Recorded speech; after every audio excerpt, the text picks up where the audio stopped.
దేవునికి మహిమ వచ్చేటట్లుగా ఉండాలి. మనం ఏం చేసినా కూడా అది ఆత్మీయంగా ఉండాలి కానీ ఆచారంగా ఉండడానికి వీలు లేదు. కాబట్టి ప్రియులరా, ఈ 40 దినాల ఉపవాస ప్రార్థన దీక్షలు అనేటువంటివి వాళ్ళు చేస్తున్నప్పుడు వాళ్ళకి చాలా ప్రత్యేకమైనటువంటి కొన్ని సిద్ధాంతాలు, కొన్ని కట్టుబడులు వాళ్ళు పెట్టుకుంటారు. అవి ఎలా ఉంటాయంటే, ఆ 40 రోజులు కూడా ఎవరు కూడా నీసి మాంసాలు తినడానికి వీళ్ళు, ఓన్లీ వెజిటేరియనే తినాలి. ఆ 40 రోజులు పెళ్ళిళ్ళు, ఫంక్షన్లు, పార్టీలు చేసుకోవడానికి వీలు లేదు.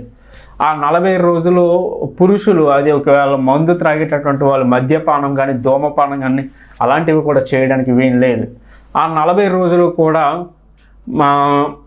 రోజులు కూడా మగవాళ్ళు క్షౌరం కూడా చేసుకోకూడదు, హెయిర్ క్రాప్ కూడా చేసుకోకూడదంట. ఇలా అనేక రకాలైనటువంటి ఆచారాలు ఉన్నాయి. ఆ 40 రోజులు ఇంకా వాళ్ళు ఏ పనులు కూడా చేయడానికి వీలు లేదు, ఎక్కడికి వెళ్ళడానికి వీలు లేదు. స్త్రీ భార్యాభర్తలు కూడా